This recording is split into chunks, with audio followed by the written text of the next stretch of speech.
Hello everybody, and thanks for coming to the talk. Before I do anything else, I've got an admission to make. I was just editing my slides on my iPad, and through some iCloud error, they are now permanently stuck uploading to iCloud and can't be opened.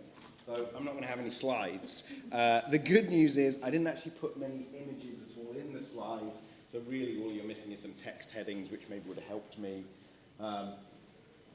I didn't necessarily think it was super useful to make it really image heavy. The talk I did yesterday, the day before, about my career as an illustrator had tons and tons of images. I can maybe put some of those up later if we want to look through some examples. So I'm sorry about that. Anyway, who am I? So my name is Jon Hodgson. I've been very kindly invited to speak at Ropecon. I have been an art director in role-playing games and board games and card games for probably about 10 years now. I've spent the majority of that time working at a company called Cubicle 7. I left Cubicle 7 last year, and I've set up my own company, Handiwork Games, now. But most of my art direction experience is with Cubicle 7 games, so we can talk a little bit about some of how that worked.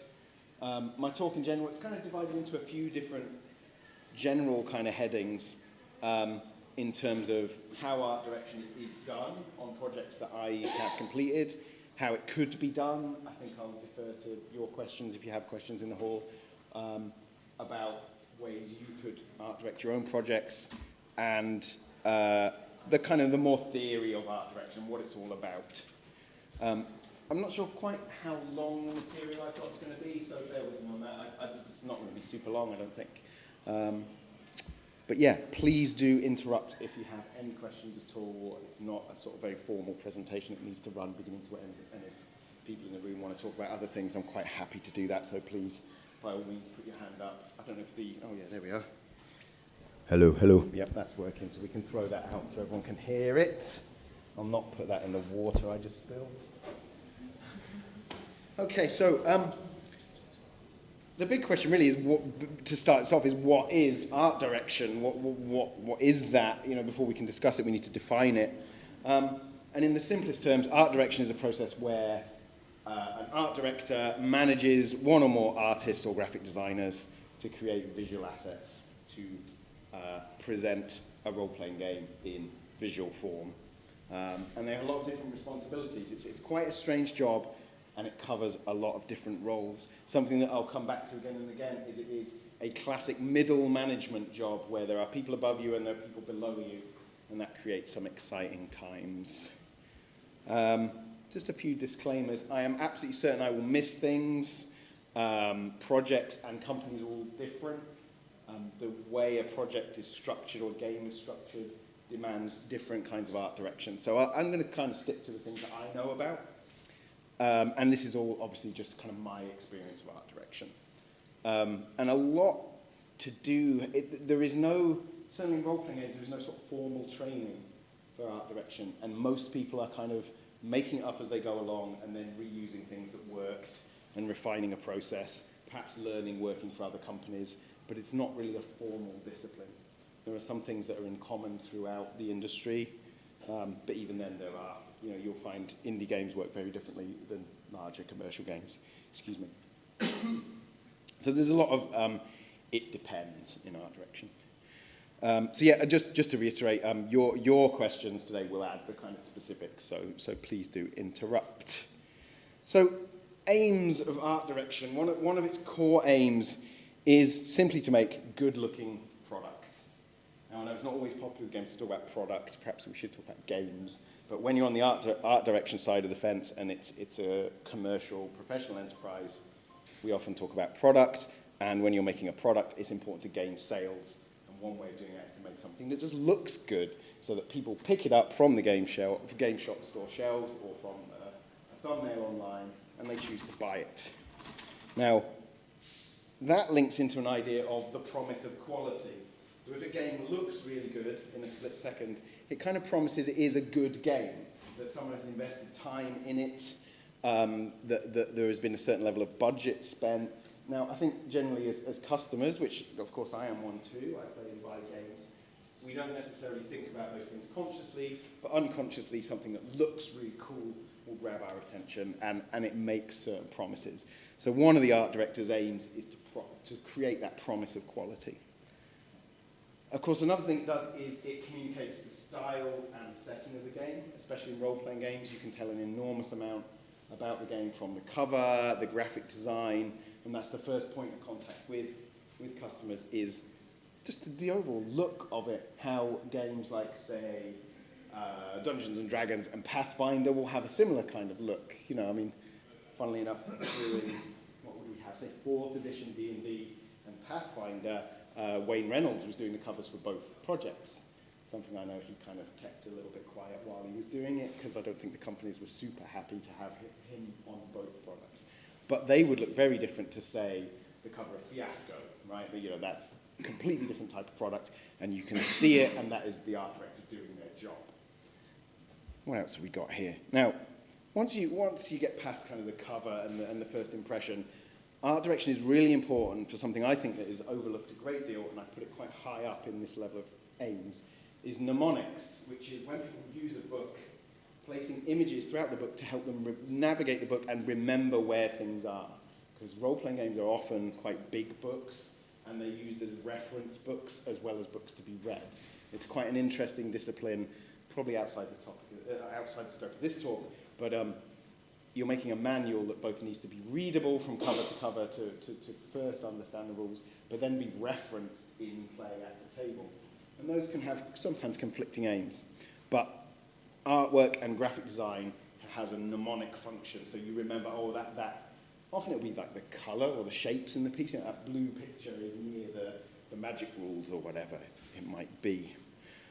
Which leads into book navigation, very, very important part of art direction. Again, something I think role-playing games could do better. We're working at my new company, we're working quite hard to do that, to help with that, with the art direction, that providing signposts throughout the book to help you find things when you're looking for them. So those are kind of generalized aims of art direction. There's also some kind of practical aims that happen when you are art directing and a book is in production. So the art director has to make the choice of, do you want a diversity of styles? Is that going to be something that, say, if we look at, I mean, it's easy to just pick on D&D. D&D 2nd edition had all kinds of different artwork in it. It was very diverse, and it obviously tried to, when I say diverse, I just mean visually. I don't mean in terms of representation of gender or race, or I just mean in terms of different artistic styles at this point. So do you want to make a book that looks really, really different, and you hire a wide variety of artists to attempt to appeal to a whole bunch of different people, perhaps? Or do you want a single look to it and a consistency? So that's very much a decision the art director will make. Do you want to push into some sort of new style that hasn't been seen before, or do you want to echo established tropes? And again, if you were making, say, OGL products for 5th edition D&D, you probably want to stay quite close to how D&D books look, so that customers understand what it is, and you can sort of piggyback on the work that Wizards have done in the way their pages are set up and their artwork looks. You wouldn't want to do something too different. But if you're making a very individual indie game, then you would probably want to reflect that in the way you manage your artwork. One artist or many is another question. Again, this falls to the art director.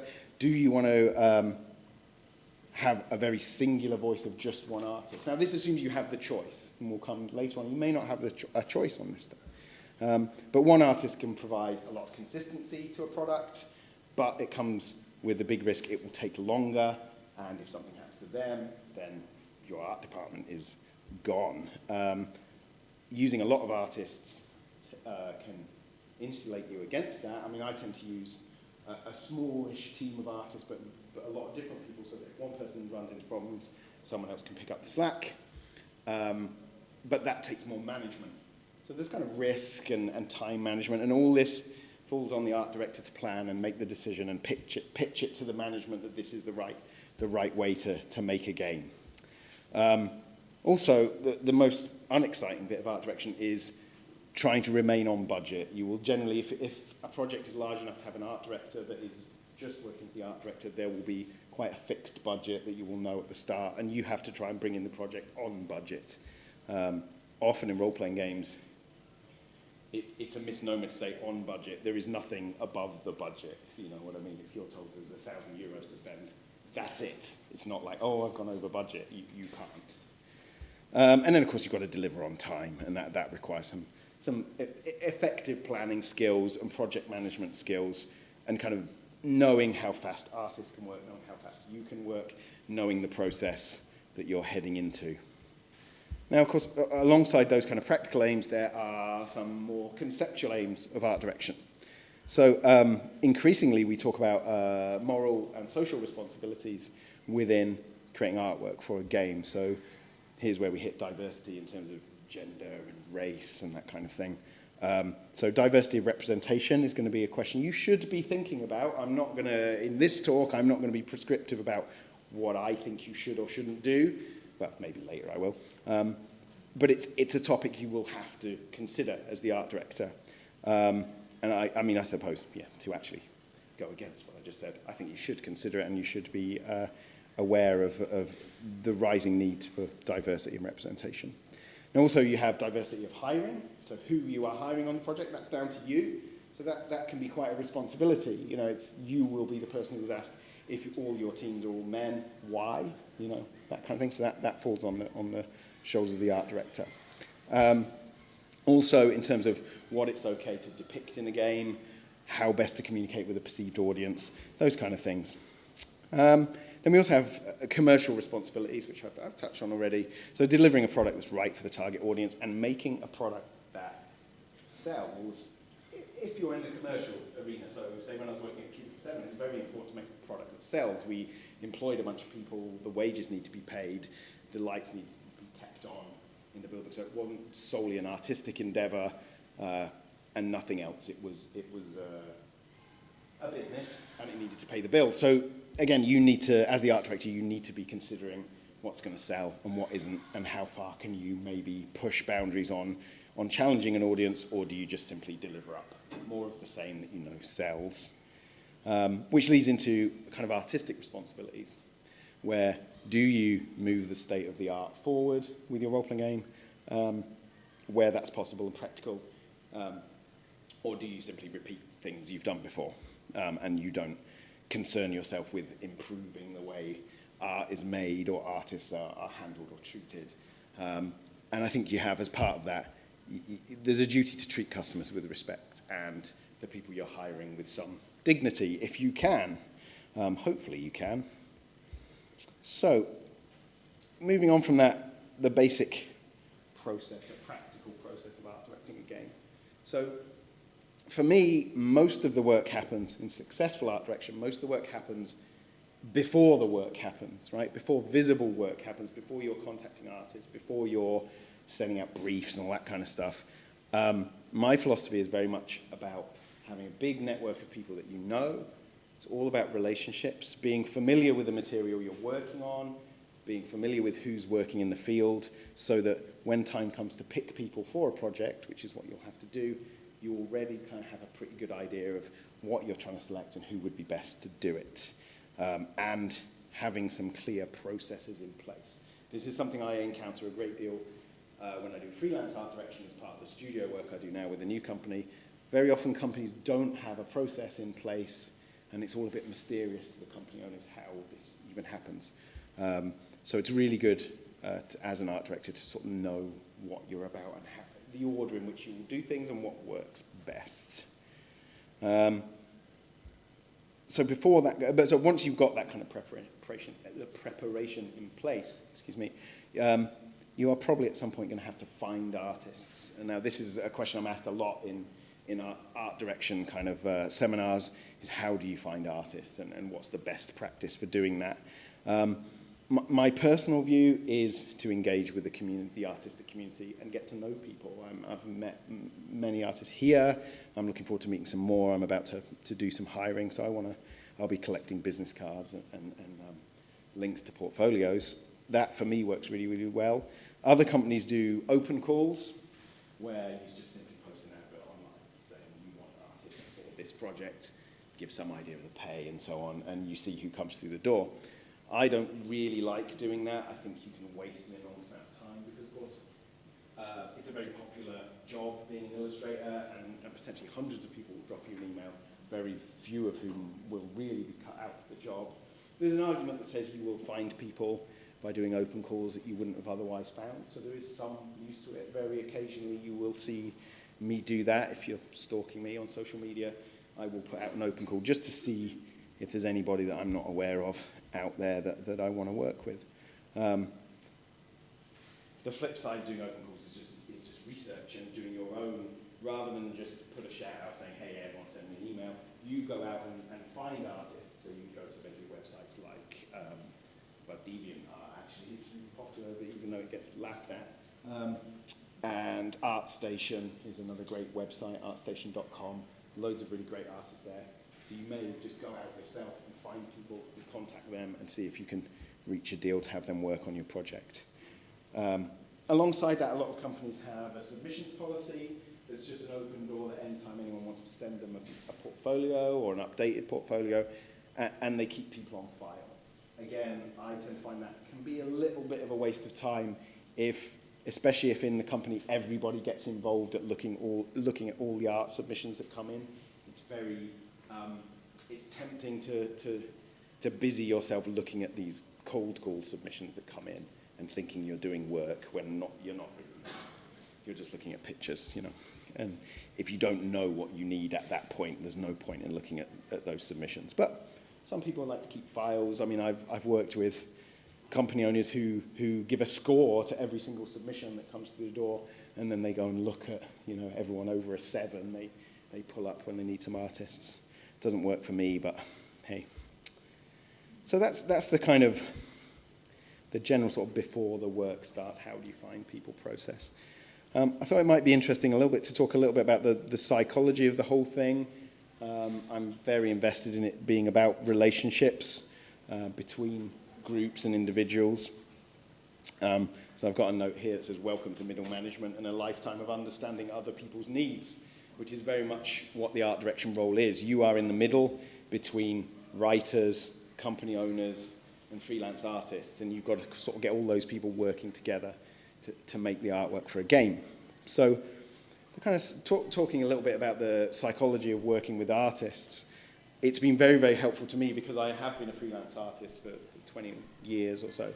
So I've got a really, about as good an understanding as you can get of what it's like to be a freelance artist. So I know innately what artists kind of want, or what some artists want, or what artists like me want, but that's a real benefit to me in art direction. Now, freelance artists need to be hopefully a little bit forgiving of people that don't understand why they're in the field or what it is they want from opportunities. Sometimes online you can see artists get very cross about opportunities they're offered that are not suitable for them, or they feel they're being offered too low money and things like that. Somewhere in the middle there's a fair balance on that stuff. It's a tricky one, but it's very helpful to an art director if you can have some understanding of what it's like to be a freelancer, and if you don't necessarily need direct experience, it's just a bit of empathy for people who are trying to make their way as artists. A funny one when you're working with artists is you very much need to decide what you're prepared to forgive. So at the moment I'm art directing for Chaosium on RuneQuest. I've contacted an artist I've worked with for years, and I know he will be late. He will be late on this project, but I am prepared to forgive that, both with a combination of the real deadline is not the deadline he's working to, because I know he will be 1 to 2 weeks late, so you pad the deadlines. If you're making notes because you're going to run a project, that's probably the one thing to write down, is you don't give out the real deadline ever, because things happen, right? And it happens to all of us, just like I've lost my slides today. Stuff happens to us. People break their arms. I've had that happen. Someone may have got a better job offer and just canned you for 2 weeks. So you don't give people the real deadline. It terrifies me sometimes when I hop back and forth between the sort of freelance and the art direction role. Sometimes I get told when the book is going to print. And it's like, never tell anybody that. That's a really bad idea, because then you become hostage to someone else's timekeeping. Whereas really pad those deadlines. That's a very important practical piece of advice. So yeah, deciding what you will forgive is very important. If you are where you don't have a lot of money to spend, maybe it's time to give some new artists a chance and be prepared that you won't get, Todd Lockwood style work. You're going to get something not quite as brilliant, but might well be good value for money, and it's what you can afford. So you have to be a little bit flexible about these things, I think, just to keep stuff rolling, especially if you're working on multiple projects. You can't be too much of a tyrant, I don't think, and be successful. Part of the responsibility of the art director is to keep people motivated and keep them on board. If they're going to do their best work, they need to feel valued, they need to feel listened to. That's a really tricky one. You won't have a lot of time necessarily to do that. And also that casts a shadow that sometimes you work with freelancers who can be a little bit needy and want a lot of attention all the time and to be told they're great and doing a brilliant job all the time. So you have to be a little bit careful of that because they will drain time from other freelancers who are just working independently without that need. Again, it's all balancing acts. Something that I learned working with Sarah Robinson at Paizo. For years I worked with Sarah, and she was absolutely brilliant at saying yes a lot of the time. When you send in a sketch, she would say, yeah, looks great. You might then qualify that with but could we have this as well? And I always found that very motivating to work with. It felt like she was engaged with me as an artist. So I always try and work that way. We say yes as much as possible, and don't hire people. We did a panel yesterday where we talked about our experiences as freelance illustrators, and it's like, it is shockingly common to be told by perhaps a writer or a beginner publisher, oh, I wish I could draw and then I wouldn't need you. This is not good people management, right? That doesn't motivate me that my boss in the short term is wishing I didn't exist. It's not a great feeling. So, but it's easy to kind of fall into that if you run into frustrations with an artist, if it's not going well, if you're struggling to communicate with them. You've got, as the art director, I think it's on you to take a deep breath and try again and explain things in a different way. I think that's all for you, all for the good to try and do that. Now, of course, as the art director, as I say, welcome to middle management, you are also working with managers above you who very, very likely don't have a great deal of understanding of the process or the problems, and they've hired you so they don't have to. So it's a good idea to be able to understand their fear of risk. That's generally the common feature with people owning and running companies, is they're frightened that their money is being spent unwisely, or there is not the whip is not being cracked sufficiently hard on the people working on it, so things are going to get behind and slow down. And if you can understand why they're frightened of that, I think that helps. And understanding that you're using someone else's money very often, you need to be very conscious of that, and your job is to get a really good return on that money that's been spent. Less of an issue if you're publishing yourself, obviously, then that's all cut out and it's on you, and that's fine.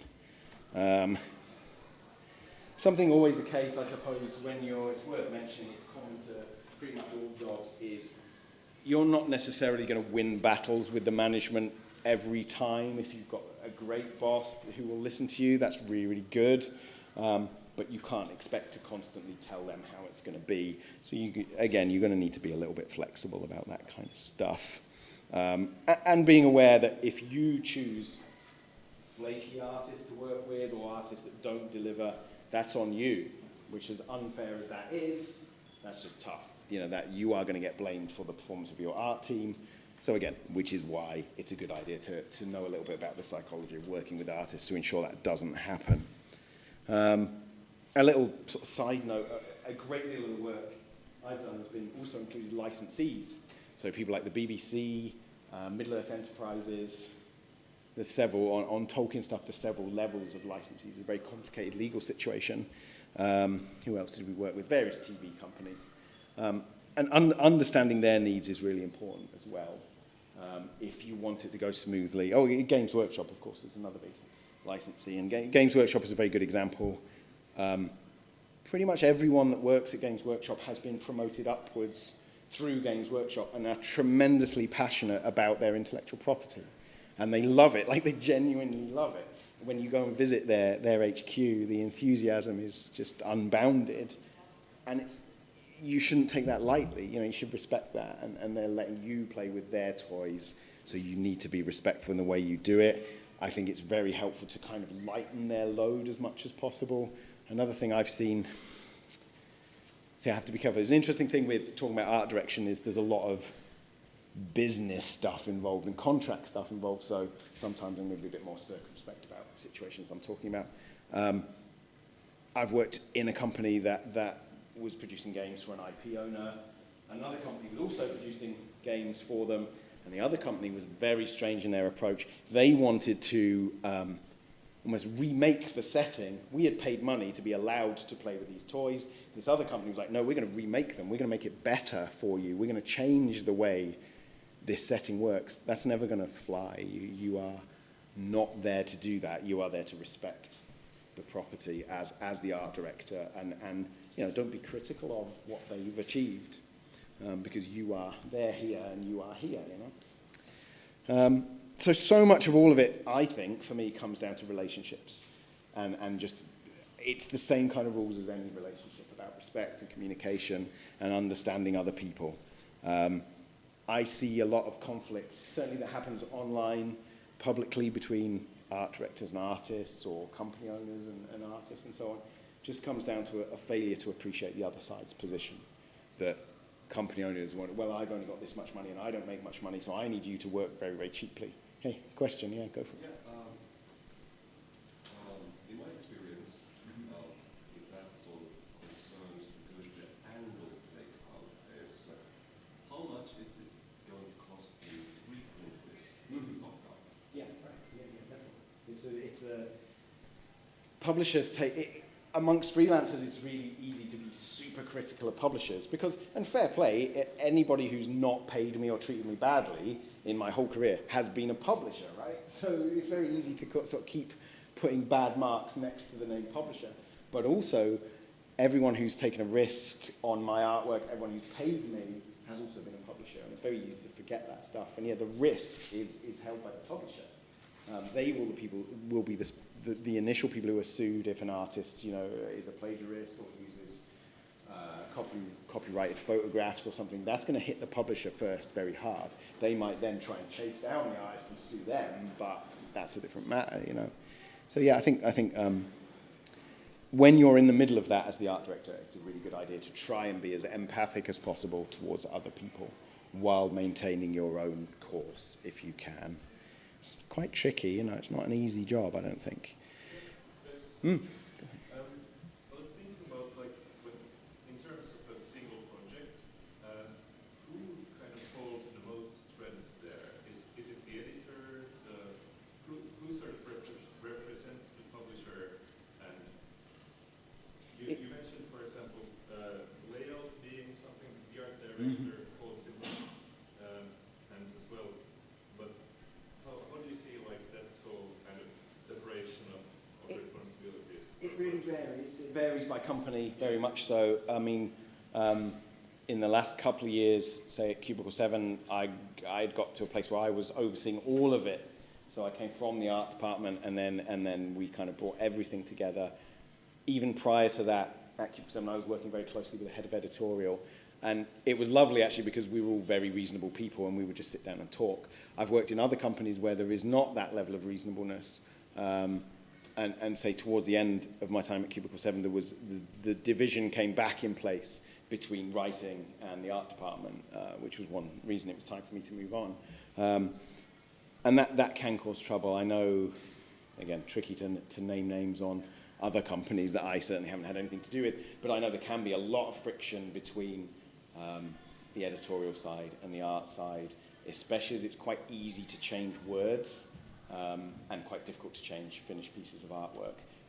When it's a good, healthy project, I think there's an understanding across the board. I've worked with many writers who go, oh, no, I'll just change what I've written because it's easier. Where possible, they're not going to ruin the project to do that, but where possible, they go, I can just type in a couple of words and now it matches the artwork.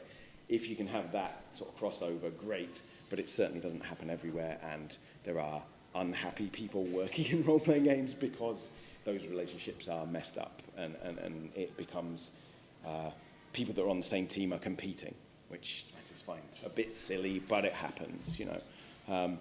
But that can come out of good reasons, that people are very passionate, say, about what they've written, or you know, the editorial side, that because editorial, well, we'll get on to the actual sort of sequence of events, but because the writing side and the editorial side are there first, and they don't necessarily, you know, the art team comes in later, they can feel a bit like, well, it's not up to you guys to kind of suddenly start steering what we're doing, but equally they can't like rule out participation from the art department. So again, this is all relationship management, which again, it's quite, in a way, it's quite boring, right? Because it's just about people stuff rather than exciting pictures, but it's really important when we're talking about art direction, I think. Did I see another question, or will I just? Well, as well. Do you have any examples of best practices for like level of detail for illustration briefs or on revision cycles? Or I'll tell you what, we'll crack into the next bit I wanted to talk about is like a step-by-step through the process, and we'll pick that, and remind me if I don't mention that, but that will come up at this next section, I think. So this is a kind of numbered walkthrough on a typical role-playing game project. Again, disclaimer, they don't all work the same, but this is a kind of typical one that I will have worked on. So the first point, again, is that doing work before the work begins. So step one, really, for the art director is being aware that the project is happening. And again, in healthy companies, you know stuff's coming down the pipe. Hopefully everyone can see a release schedule and they can start to prepare. Doesn't always happen. Sometimes it's like, right, we're doing this now, get on with it. So it's great if almost step zero, you can have some time to get ahead of the curve.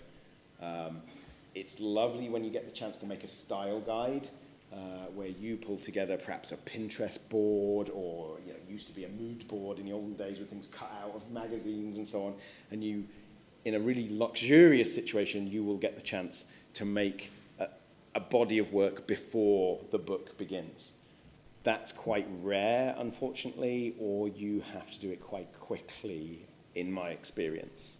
Obviously, it is the best way to work, I think, to spend the time. Go for it. Do I dare to ask, can you take that flat board and like put bullet points like pre-work, or just say no? Yeah, let's have a look. We'll have a quick investigate of it. I haven't looked at it, so if it works, we can do it. Yep.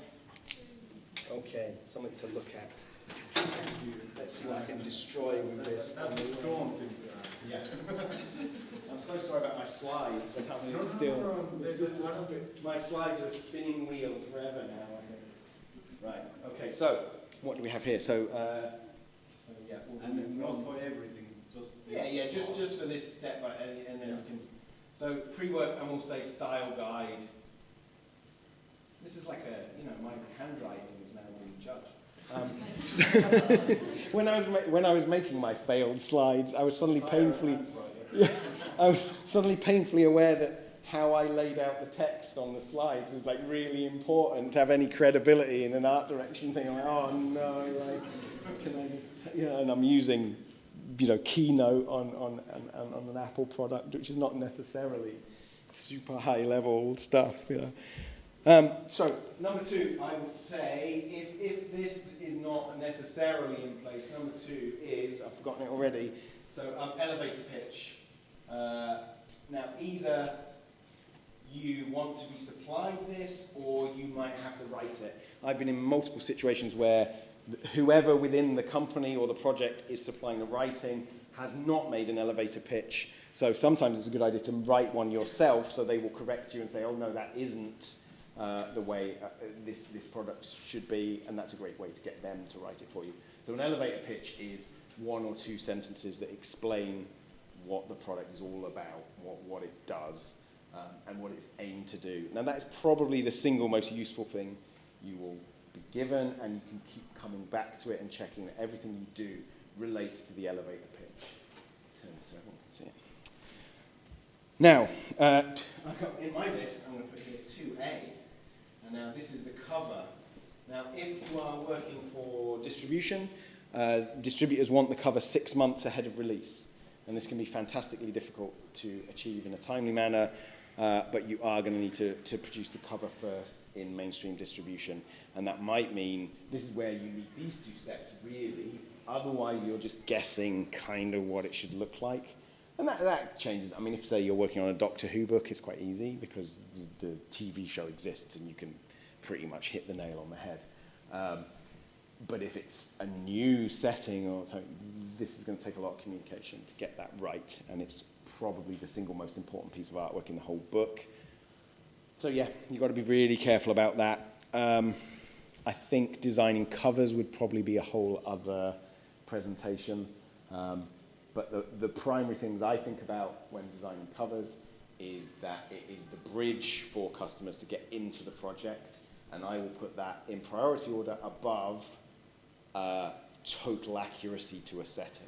If you can create something that people respond well to and gives them the generalized feel so they pick up the book and want to know more, that's more important than having every single detail correct. And that might become a battle with your authors. But just make sure you win because it's to do with sales. Now, hopefully you then get a manuscript. Now, in an ideal world, the writing will be finished and locked off and edited and not going to be subject to later change. Good luck with that. I think, that's supposed to be the way it is. But hey, we've got to be, you've got to be flexible about this thing. And if something comes up that can improve the product, then by all means it should be included and you shouldn't start screaming about it. It is, however, more difficult to do the job of the art director if there isn't most of the writing in place and a good idea of the length of the piece and where different things are going to be. It was very hard. I've had to do this on multiple occasions where I've been asked, oh, but can you just start art direction? And it's really hard not to go, on what? Like, what do you want? Oh, but just generalized imagery for this setting. And yeah, but if you're going to do the job well, even things like, well, there's going to be people fighting. Yeah, but what is, if it's a new game, what are the combat rules like? I would like to work at the level of detail where the images we show of people fighting reflect the way the rules are. So I know the early days of RuneQuest that was really grim and bloody and your arms got chopped off every other adventure. Kind of needs to reflect that so that when someone flips through the book, they know what they're getting and they're not really surprised. Whereas if you showed some people sort of fencing and I don't know, something much more fairy tale like, they're going to be disappointed. So it's keeping everything thematically tied together, which the manuscript obviously helps with. Now, hopefully, at the same time as the manuscript, you get a budget. Now, these are 2 really important things working together.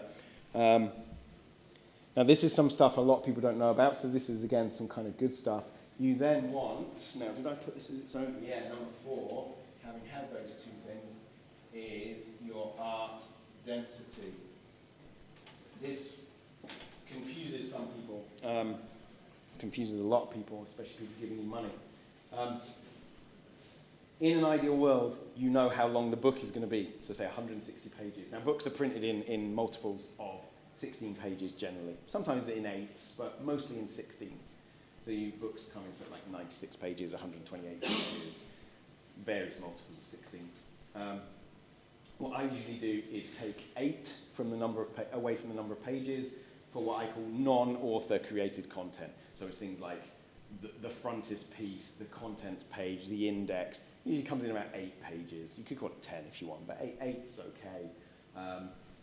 I also include in those, there's usually sort of a flex of maybe 3 pages that we might put adverts in if we need to, or come up with a full page of content that's maybe a page with notes written at the top. Or we can usually do better than that. But these 8 pages, so your full, I'll write this down. So book page length, -8. So -8 non-author created content. I've never written that as an acronym. I'm glad it's not a rude word. I wish it was. That would be much better. So then you've got, so let's say it's a 128-page book, which is a very sort of familiar length to me. So 128 pages long, -8, so you've got 120. Now, I'm trying to think of a reasonable budget for that. I'm not prepped all the maths on this, but let's just say we've got our €1,000 budget, right? Because that's a nice easy round number. So we can then work out per page what the spend is per page on artwork. So somebody who's really good at maths, tell me what €1,000 divided by 120 is.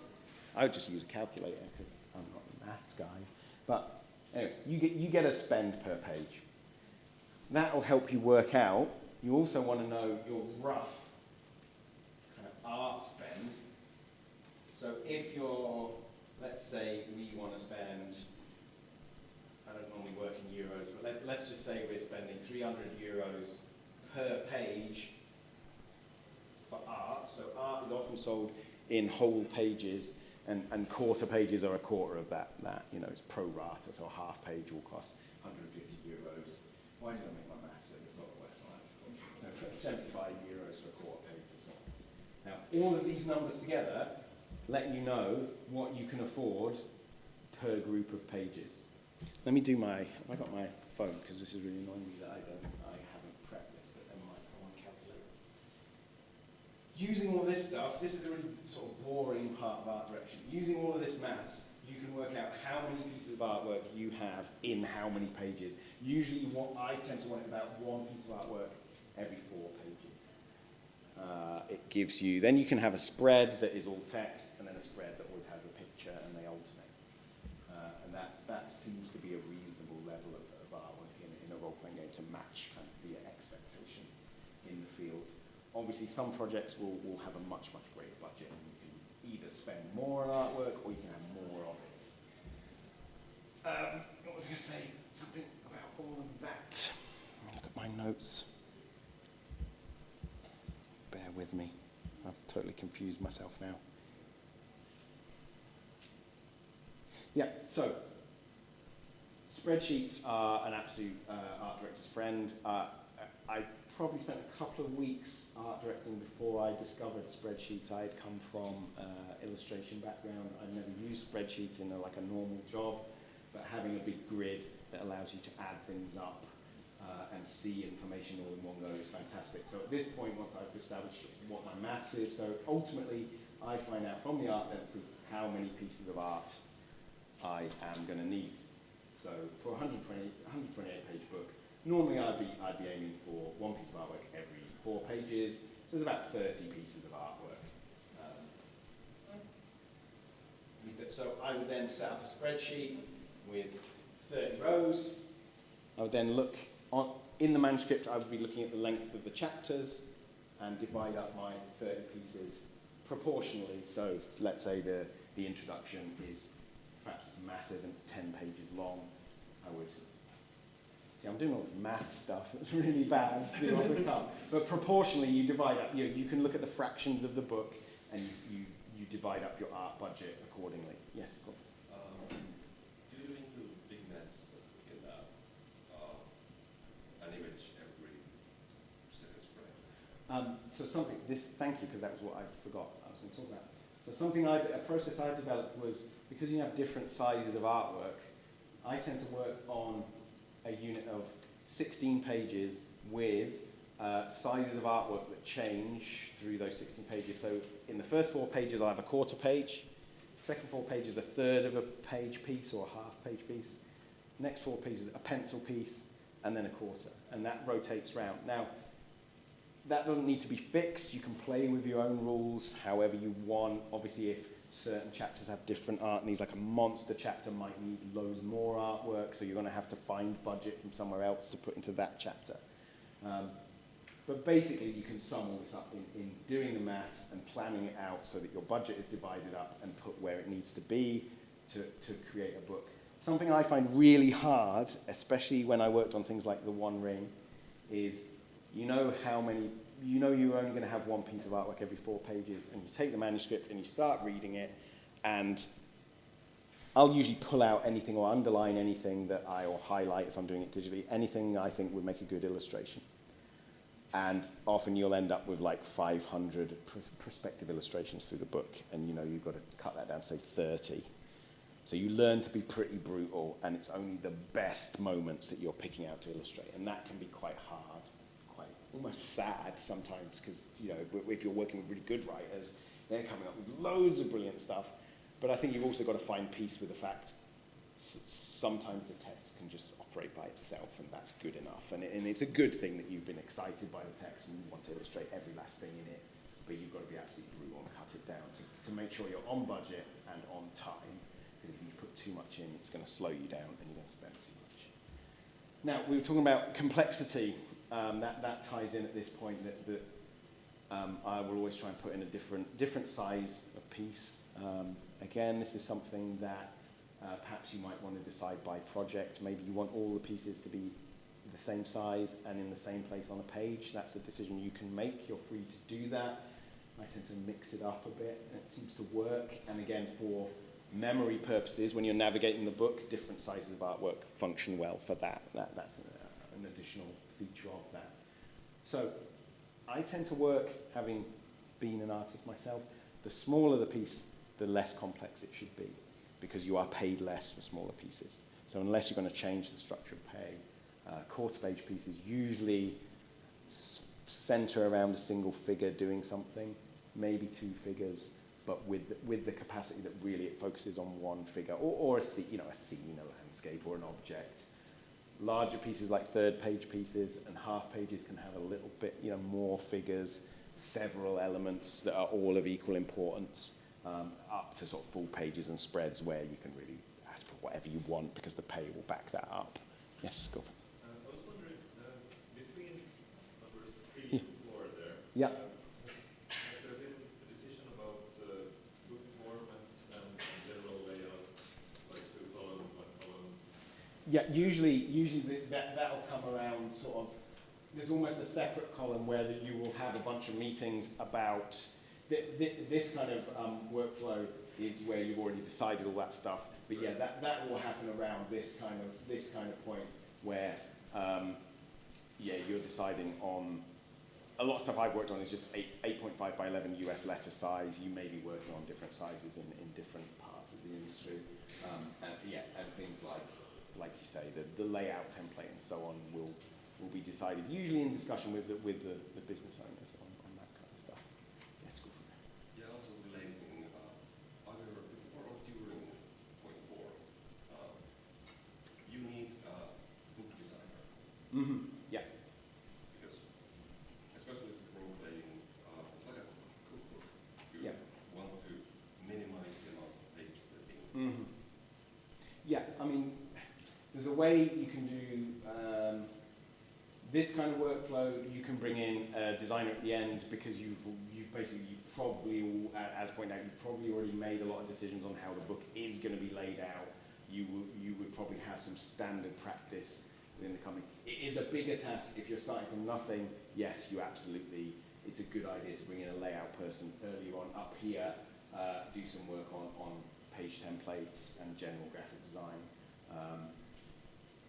There's so many different ways you can work and so many different kinds of approaches to all this that I kind of want to stick to the most straightforward one, if you like. But yeah, you definitely want to get some of that stuff nailed down early if you can. And again, it very much varies by company. I do know of companies that work all the way through until they have all the writing, all the artwork, and then they approach a layout person.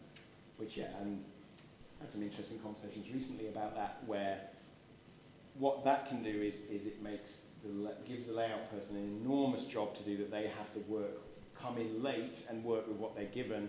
Weirdly, that can give them almost too much power, where they start going, I've got a gap here, so I need more artwork to fill this gap. I don't like being told that by layout people. It's like, well, no. But yeah, that can absolutely, bringing people in as early as possible and, getting the team all talking is really important. So, moving on from my terrible demonstration of maths. So, you basically find out how many pieces are in the book.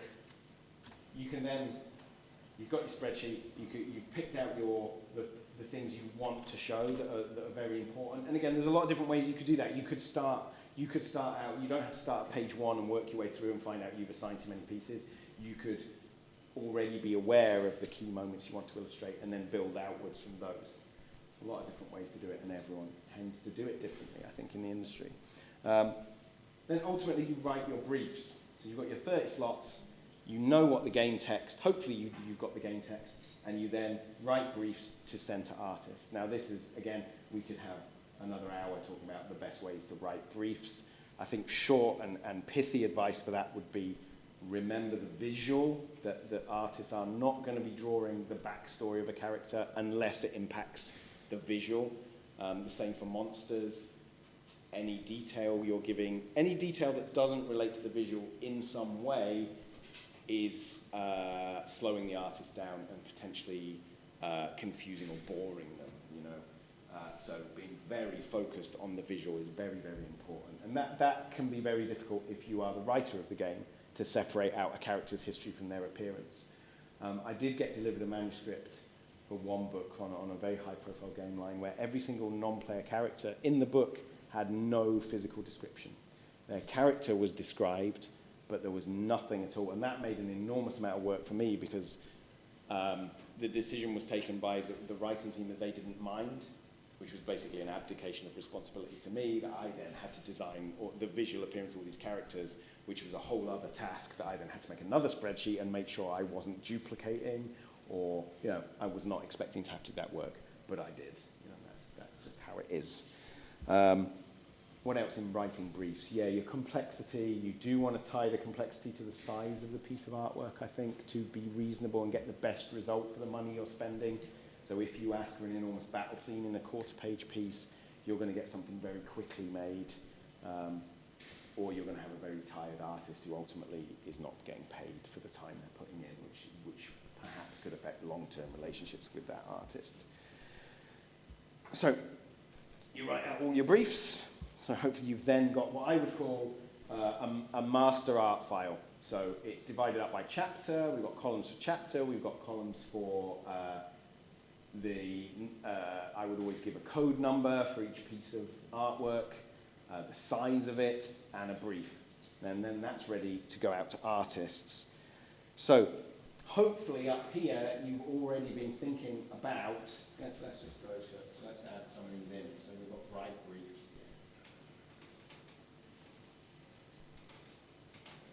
And then number 6, it's artists. So hopefully you already have some pretty good idea of who you would like to work with. Perhaps you have a pre-existing team, but it's not necessary at this point. At this point, you could start approaching artists. It's a good idea, I think, often to have your briefs written before you offer the work to people, so you can include the briefs with the request to work with them. So you can say, hi, artist, I want this piece of artwork made. Here's the brief. To save us a bit of time, here's the brief. Is it something you'd be interested in?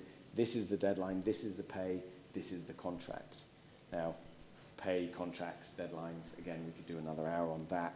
In general, in the sort of US-based market, the contracts tend to be work for hire, where you buy the entirety of the rights to the piece.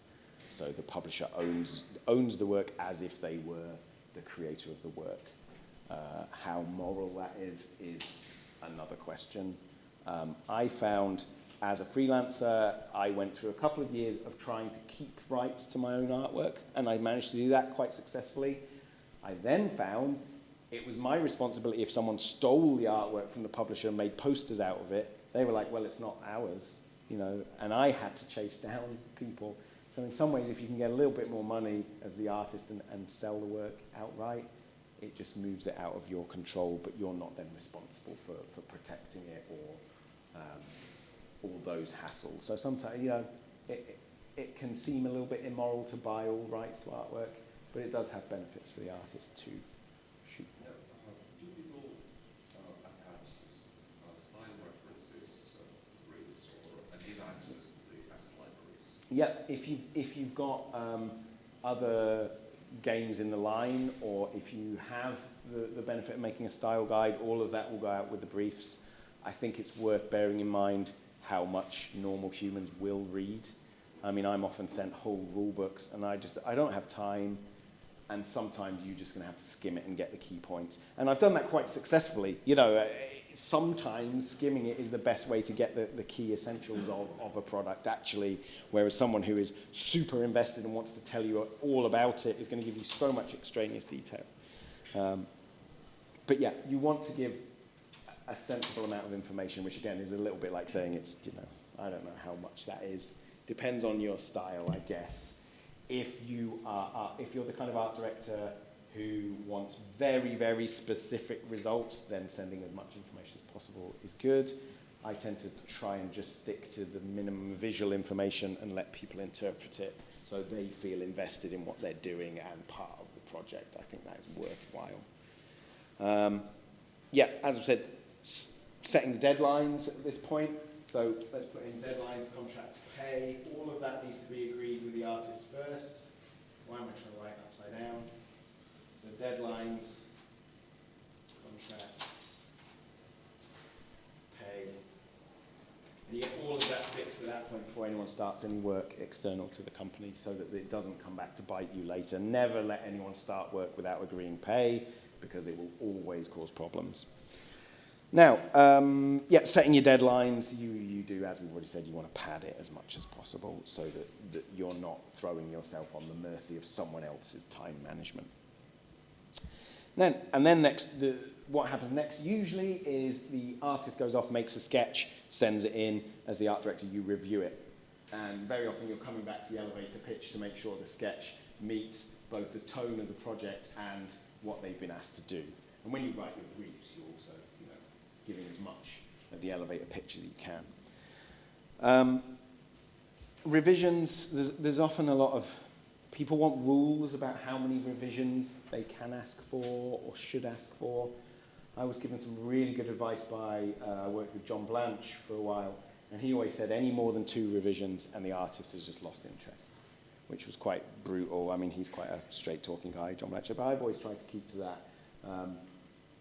There are no hard and fast rules, but if you'll know yourself, if you ask to redo a task over and over, you start to lose interest in it, and eventually it becomes a job that you just want off your desk. I remember I did a piece for Wizards of the Coast as an illustrator where the art director kept saying to me, it was a dwarf, and the art director kept saying to me, look at the style guide. I was like, I am, as far as I was concerned, in good faith, I was looking at the style guide. But the feedback just kept coming back, look at the style guide, look at the style guide. In the end, I just traced the dwarf out the style guide because it was the only way I could figure to make it look like the style guide. That's not necessarily a way I, as an illustrator, want to be working. So, good communication and working in good faith, I think, with good relationships means you don't need to set a number of revisions. But trying to keep it under a couple of rounds is always good practice, I think, to try and communicate clearly and keep everyone happy and moving forward. So any revisions are done, signed off, the artists then go away to make the final piece. Something to be aware of if you're commissioning artists is if the sketch comes in very late in the amount of time, very close to deadline, that can sometimes be a bit of a ploy that they will then send in whatever they have at the deadline because you've rushed them, whereas actually they've left it a very long time making sketches. So try encouraging people to send in sketches sooner rather than later is good practice. And keeping communicating with them throughout the time, just checking in. Something I always do, say, do you need anything else? Can I help with anything? How's it going? Is worth doing at that point. And then they send in their finals. Now, it's very likely maybe 20 to 50% of your artists will turn in their work late. I was really, really shocked when I first started art directing how many people just are late with work. But you've already padded your deadline, so that should be okay. But don't miss the opportunity to make it clear to them it's not okay. Because it isn't. They've agreed to a deadline, they should meet it. But a lot will not do that. I mean, just bear that in mind. That will just happen. And then we do final approval on artwork. It's very important that in the approval of finals, you are not asking for changes that should have been made in the sketch stage. I think that's an absolute no-no for art directors to have approved a sketch and then change it later. If you want to change it that much, it's a new piece and you should commission it again as a new piece of work. That said, sometimes it's absolutely necessary to happen and you've got to rely on your good relationships there and ask for the mercy of your freelancer and if they would consider changing it. Most will, I will. You know, if something's come up, if a manuscript's been changed, I'll change it without too much fuss, as long as it's not starting the whole thing again. So you should try and avoid that, definitely. Then we're into kind of once you've got your artwork sent in, you might find your artist might send in low resolution versions. You've got to then ask for the high resolution. You gather all the artwork in. Now, at this point, you realize it would have been a good idea to ask your artist to use a specific file naming convention.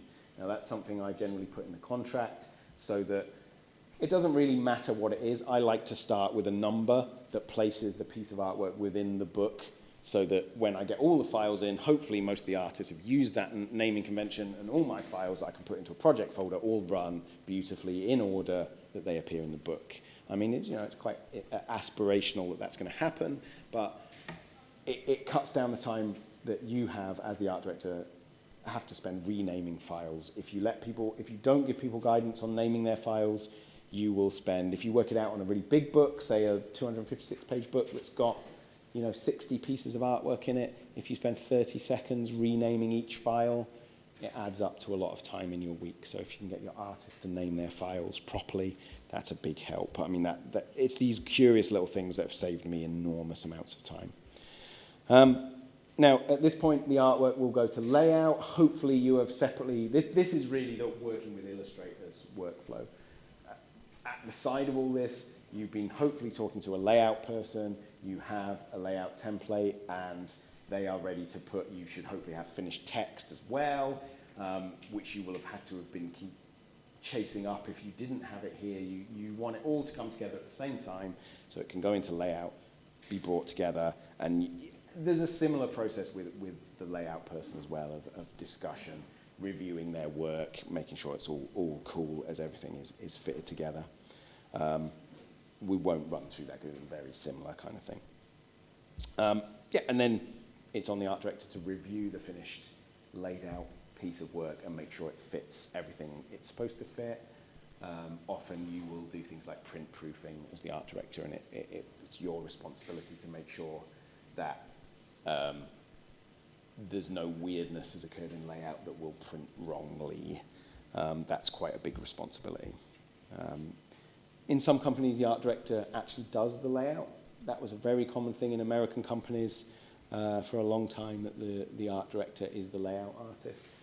I'm not a massive fan of that. I think it's good to have a separation. I think you can, when time starts to run short, if you're the layout person and the art director, I think you can make unfortunate shortcuts to get the job done, which I would rather not bring into the workflow.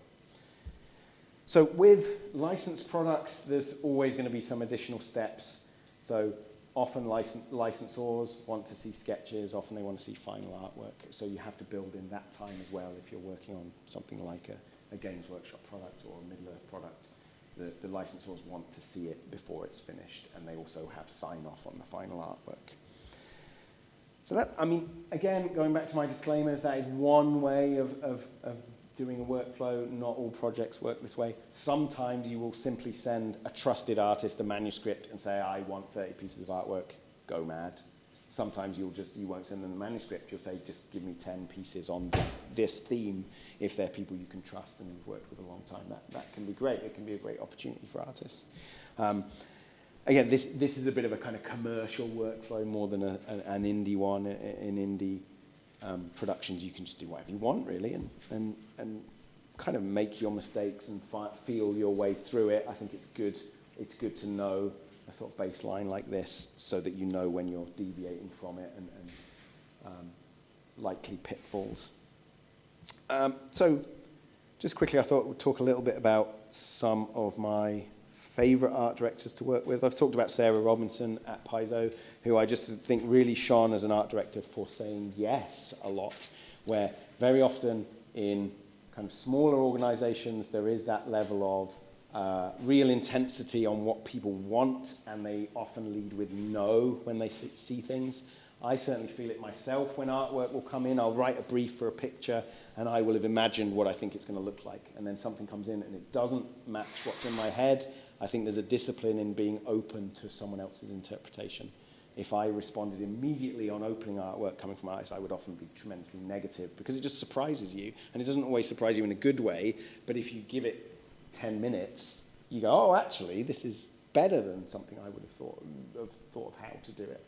So that's quite an important thing, to allow yourself some time to let artwork as it comes in settle in. And I feel like, yeah, I learned a lot of that from Sarah Robinson at Paizo with a very positive attitude, and I think positivity really helps get the best out of things.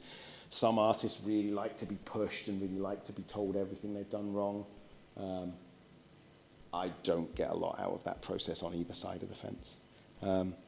A really great artist that is an absolute sort of shining example of professionalism is Ralph Horsley, who, full disclosure, is a really good friend of mine, but I really, really like working with Ralph. He works with D&D, he does all the covers for Adventures in Middle-earth. And Ralph is just super professional, even though I'm really good friends with him. All his emails are really nicely written.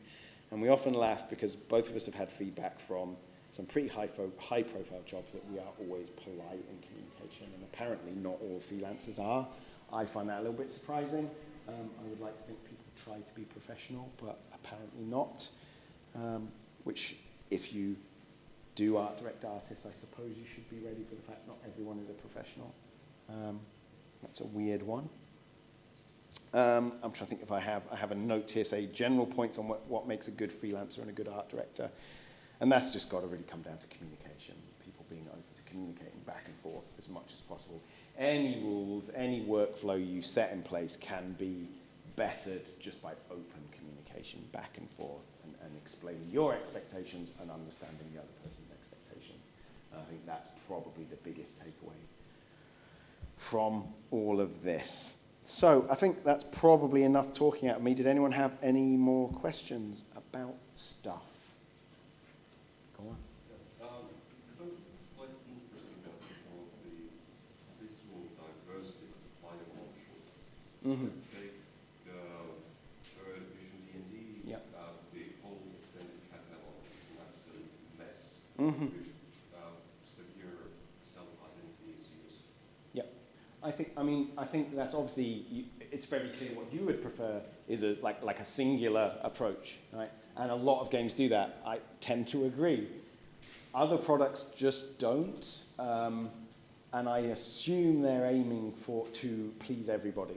You know, that there is something for everyone. And I can well understand the temptation if you were art directing Dungeons and Dragons that you could feel a need to include a whole bunch of different styles of pieces so that people were happy enough. I think it's quite difficult to get right, because I think people will react negatively more strongly to the pieces they don't like than to the ones they do. I mean, who amongst us buys a book and goes, oh, I like 20% of this artwork, great, you know, and I'm so happy other people can enjoy these pieces I hate, does not seem to be a very likely response.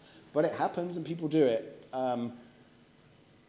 I guess if you're really stuck for budget, you might end up having to use a less cohesive set, or if you're perhaps not super skilled as an art director, you might end up with a very diverse stylistic approach. I do still read people saying they do it on purpose, so I'm kind of trying to be reasonable about that. But I agree with you. I would much rather, I think the job is really to get it in as a singular voice as much as possible, and keep things stylistically within, you know, an envelope. And you, as the art director, you have to decide how tight that's going to be. You know. Also, kind of relating, on the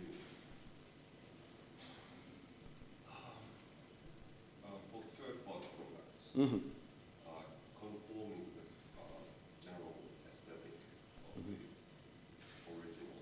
Yeah. Isn't that kind of a risky move that kind of just makes you blend into the mass, especially with bigger properties? Yeah, I mean, kind of yes and no, basically. That's a good answer. Yes and no. So, for example, we're doing some stuff right now for 5th edition that will not look like the 5th edition books. I feel very confident we can do that really, really well with the team I've got. I think if you're just starting out, I think working with like the 5th edition templates is a good idea. I do think there is, especially on something like DM's Guild, there is an expectation from customers that if something looks different, it's bad and wrong. I would probably want to test a few things out to test that idea. But I can well understand why it's a good idea to be a little bit conservative and stick close to the D&D layout. If you're going to change it, then you should have good reason to change it, I guess, and make sure you are improving it, which is a big ask because it's very easy to go, I can do it better than Wizards of the Coast do it. Maybe. Probably not, you know. So yeah, again, so much, it is quite a tricky talk, this one, because so much of it is not a science, you know, and it's very contextualized by project. If I was doing my first ever project, and it was an OGL 5th edition project, I would just use the template and get it. Don't try and do everything at once, you know. But once you know what you're doing, then go mad. Why not? Yeah. Standing out is a really dangerous thing to do, in that it can work really, really well. If it works, if you do a good job of it, yeah, everyone will praise it, but you might not, and you might, you know, not be taken seriously at all. Yeah, I was kind of thinking that what you should probably be aiming for is to be distinctive. Yeah, stand out a Necessarily bit. Stand out. Yeah, right. Yeah. I think it would be. I think it would be a good thing to aim. So it's so contextualized. If I was wanting to take a step away from the D&D layout template, you could do it in quite small ways that would be very distinctive. You could change some of the page furniture or some of the typefaces, and as long as you did that skillfully, you could create something that looked very unique. But if you just threw out the baby with the bathwater, you know, and just started from scratch, you would probably not be recognized as a 5th edition product. So yeah, it's a tricky one. That's the skill of it, isn't it? Knowing what battles to fight, I think. Yeah, cool. Any more questions?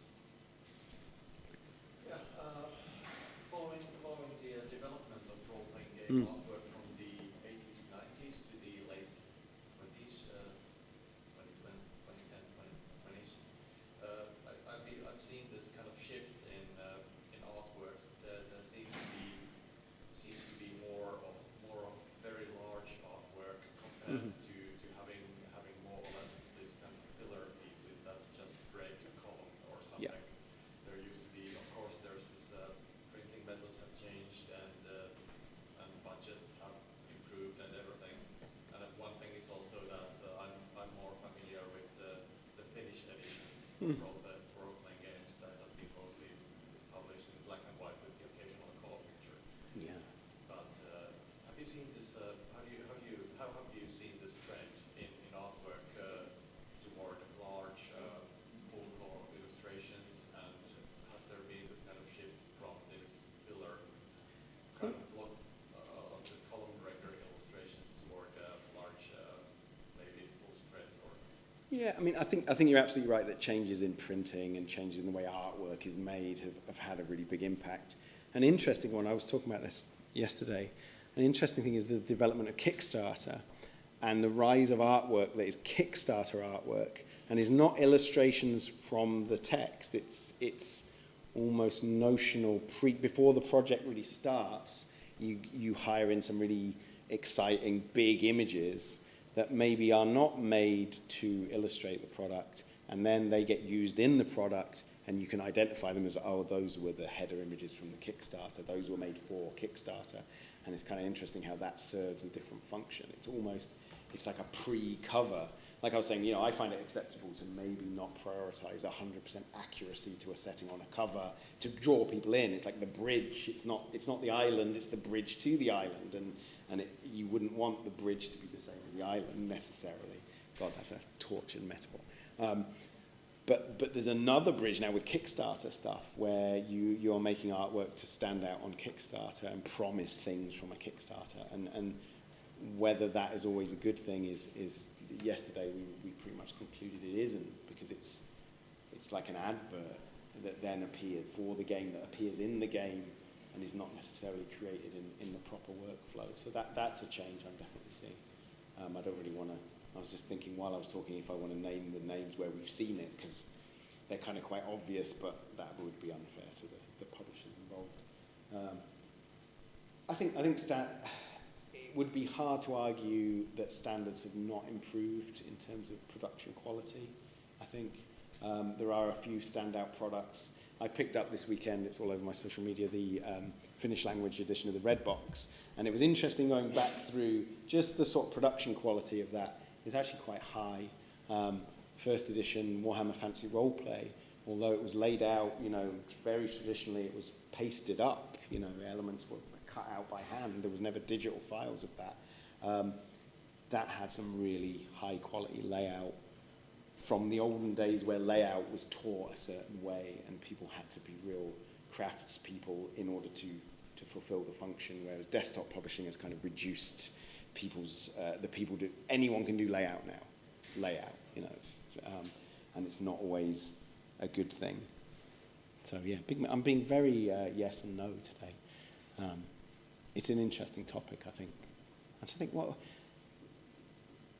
I don't think I've got anything definitive to say about changes. So much has changed, and it really is. Yeah, colour. I mean, full colour artwork is now generally thought of as, necessary. There's been some debates recently about Call of Cthulhu, whether it works well in colour. And I think they did a lot that was really great, but it's a tough art direction gig coming from really moody black and white. How do you justify the budget? I could see a company owner saying, we need these books to be colour. And then you would probably want to art direct them to be quite restrained in the colour palette. And then the company owner's like, well, why did we spend all this money on colour printing? You've hardly used it. But you couldn't exactly go all high saturation for Cthulhu and have it read well, So yeah, it's a tricky job, I think. Any other questions? What are your own favorite, the most good-looking RPG books where you weren't involved? Now, let me have a think about really good ones. Yeah, it was interesting looking back at first edition Warhammer Fantasy Roleplay. Surprised me. There are some really clunky bits in it, but it surprised me when I came to art direct the fourth edition of Warhammer Fantasy Roleplay, how much I disliked the layout. I'm sorry, Hal, if he's watching. The layout of second edition and third edition. I think they were very much products of their time, and I think I was very keen to go, I'm not answering your question yet, I'm sorry. I was very keen to go back to the real cleanness that the lack of ability to overlay loads of parchment and Hessian and all these different things that say you saw in third edition of Warhammer Fantasy Roleplay. It's so complicated, the page layout. I understand why they did it, because they could, and it was new, and it was really overwhelming, sort of visuals. But it was very nice to just step back from all that and go, nothing on the page. So a book like Nobilis has a really, really nice layout for that, just really clean. I think there's some really nice, Monty Cook are doing some really nice layout, and really nice. Bear is doing some great stuff, art directing there. I think Charles Ryan, who is one of the company owners, he's really clued up about productization and the physical form of products being important. I think he's very good at that. And that shows in their work. I mean, there's some really great stuff. There's some really great indies as well. It's not super recent, but I was really impressed by, I'm going to get the name wrong, but it's Meggie Baker's 1001 Arabian Nights role-playing game, and that's really nice. That was one of the first books I saw that had, it's a little digest-sized book, and it has notes in a slightly smaller typeface in the margin, but it's really nicely done by someone who knows what they're doing, sort of typographically and in layout. Yeah, stuff. I mean, I like stuff with a bit of space on the page that lets it breathe, and it's not too crazy, throwing everything at it. Which you can see, to go back to stuff we did, you can see the development from, say, the One Ring into Adventures in Middle-earth. We were more restrained with Adventures in Middle-earth, took the saturation down on the page and just pushed back those textures a little bit, because I think they were maybe a little bit overpowering in the first edition. Still fun to do, I'm trying to think, who would I pick out as the best at the moment in terms of layout? Probably Monty Cook at the moment, I think. It's hard, you can always, you can go a lot of different ways on it. Yeah, any other questions? I feel a bit like I should apologise for being thrown for my lack of slides. I use the slides to remind me what I'm talking about. They're for me as much as for you, so without them, we ended up with this terrifying section here. I should have gone. It's where you're working in base 16 for the pages, And then for some reason I decided to use euros instead of pounds, so I was having to work out exchange rates in my head. Sorry about that. Hopefully this, I can probably, I'm trying to think how I can give a more succinct version of that, but it's very important, basically to just quickly run over that, it's dividing up your budget by the length of the book is really important, and a lot of people don't do it in a sort of ordered way. I've worked with a few companies who have just decided what artwork needed to be made and then tried to hammer that into a budget and a page length. I don't understand why you do it that way. If the page length is set, it's set, so you've got to work with that first. Yeah, another question. Yeah, I know how much you work with in-house creative teams, Mm-hmm. but can you give a ballpark estimate of the workforce there and the division thereof? In which sort of thing? In-house creative teams. Why not for freelancing? So I know we were very strange at Cubicle 7 in that we had the most in-house people of anyone, actually. I mean, even really big companies, I think we actually had, because I had a team of in-house artists, we had in-house layout, whereas I know most companies are freelancing layout, which I've had to adjust to in art directing for other companies. There are limitations on what you can do in layout with a freelancer. They'll tend to want to lay the book out and say it's done. I don't like to work that way. You like to go, oh, can we move this? We need, this would be better. And you need to make that clear to freelancers before you start that there will be an initial pass and then we will revise it, and there is nothing we can do to prevent that happening, if you know what I mean. There's no way to communicate how you want a book laid out in that level of detail before it has been laid out, and then you adjust it. And sometimes freelancers understandably don't like that. They want to just lay it out and be done. But I won't accept just flowing in the text, and I think most companies are using mostly freelance for everything because they're not, they don't have the capacity to have people in-house. It's tough. I mean, in the new company, I've started in quite an unusual way with people in-house. And it is, it's hard. It's a monthly cost that we have to meet regardless. I pay my layout guy his wages whether he's laid anything out or not, I don't, as if he gets to not lay anything out. I find things for him to do. But yeah, it's an interesting way to work. But I think it pays dividends in that your team have some security and they're not trying to do it really quick to get the next one in. Or it's always a pitfall as a freelancer. You take on jobs that are too low paid, and then you regret that at your leisure, when you've accepted a lowballed figure and you've got to finish the job. So I'd rather avoid all that stuff by offering people a bit of security. If you can. Yeah. Do you have any good examples of indie projects using, for example, public domain art or images, photographs? It wasn't an indie one, but we did at Cubicle 7, we did 2 little journals that used the British Library. All of their catalogue is now public domain, and we created 2 products specifically to use that were like investigative journals from the 1920s. There's a card game I know, what is it called? My friend Dave made it. He did very well on Kickstarter with it. There's a game like Mad Inventions, and he also used the British Library stuff. I mean, that's an absolutely fantastic resource. Sometimes I think it's difficult, it's tricky because it often tends to be used by people who don't have a lot of expertise and a lot of budget. As a kind of fallback position. It's like stock photography. Using stock photography is very cheap, but I don't think it looks great often. If you're really good at it, it does, but that's like anything, isn't it? Comment on your question, sir. I think the board game Terraforming Mars is stuff that NASA had created. And it's a board game hit. Yeah. So even though it has gotten some complaints why the art looks this way, because It's real. NASA ordered art for Mars projects. It's an interesting thing that maybe a good way to use that kind of thing is to make a project around the resources that are available, rather than make a game about something that you're very unlikely to find any public domain images around, and then try and force whatever you can find into it. That's clearly a bad way to work. But there are degrees of severity on that.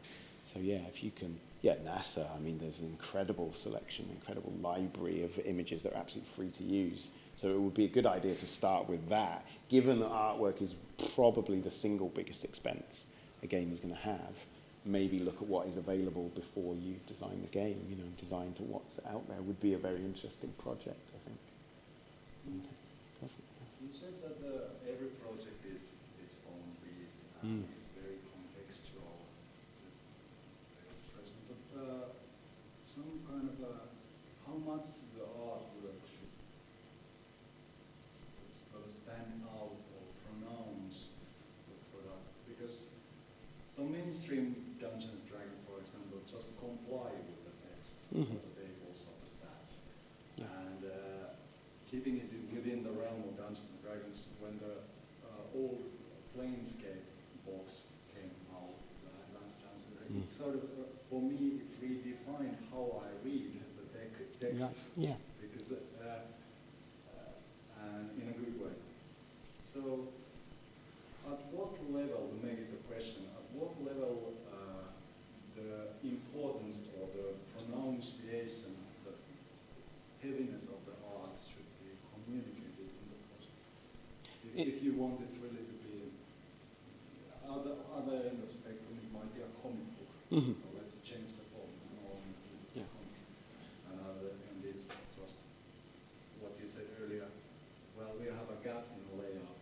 Can we have something there?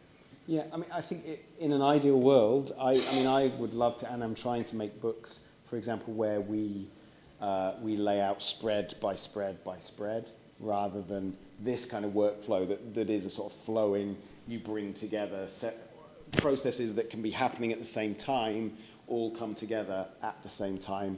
This workflow is necessitated on that people need to be able to work independently. If you can have a bit more time, a bit more money, and you can find the kind of creatives who can handle it, which, you know, obviously in Planescape they did, I think you can do something really revolutionary. And in an ideal world, yes, all the time. I would love to do that. It's quite tricky to achieve, you know. So you kind of, again, picking your battles. And again, you know, you build up to these things as well. And you've got to use the advantages that you've got. So, for example, on our Beowulf project at the moment, because I'm running the project and I'm doing a lot of the artwork, I can say make pieces of artwork to fit a spread. Yeah, I can say, right, we'll have 500 words on this spread and this big piece of artwork that goes around them. That's easy to achieve with a small team who are quite accomplished. It's very hard to achieve in a company workflow where you're having to, because of the time you've got, you need to hire 20 artists and they all need to be working at the same time, and there isn't a lot of time to move things around and perfect it. You have to have a structure to it that you can slot stuff into. And I think what you're talking about is the spectrum of that where you could open up that structure more and more and more until almost each page or each spread is individually designed would be lovely. I mean, that would be absolutely ideal way to make a game. And again, that's a place where indies have this enormous advantage because they don't have to put out, say, 4 books a month to keep the lights on, you know, which is, you know, the advantage, I think. Go on. Yeah, just coming to that, in like small indie passion project garage things, it works really great when you have the artist kind of in on the editing process, or the writing process, and you can go spread by spread, layout first, with just a copy, Yeah. and just, you know, do the things in these, fill the gaps. Yeah. I mean,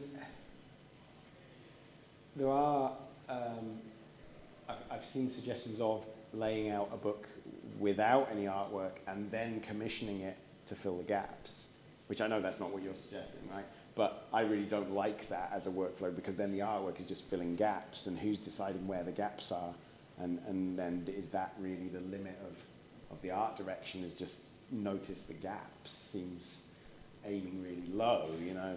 But yeah, no, I totally agree. If you can have a small team all working together and everyone can get along and you know, and again, that's the next level of working relationship and creativity. Yeah, I think that's where really great things happen.